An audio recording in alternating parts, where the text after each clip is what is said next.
High all, welcome back to my channel in Daily Rhythm with Rohini. तर मी आज माझ्या दिवसाची सुरुवात केली आहे 1 ग्लास ऑफ वॉटर अँड थोड्या वेळानंतर चहा पिऊन मी गेले सकाळचं मॉर्निंग रूटीन फॉलो करायला. तर मी माझं स्किन केअर रूटीन फॉलो केला आणि त्याच्यानंतर क्लिनिंग केल्यानंतर मी थोड्या वेळानंतर हेअर वॉश केले.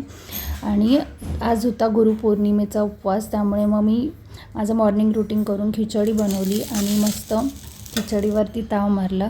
थोड्या वेळानंतर वहिनी, शिवम, अधिरा आले होते, त्यामुळे त्यांच्याबरोबर मस्त गप्पा गोष्टी केल्या, थोडा टाईम स्पेंड केला आणि संध्याकाळच्या जेवणाची तयारीला सुरुवात केली. संध्याकाळी होतं डाळ भात आणि कोथिंबिरीची वडी. तर ते बनवण्यासाठी गॅस चालू करत होते. गॅस ॲज युजल लवकर चालू झाला नाही, तर असं होतं सगळी गडबड.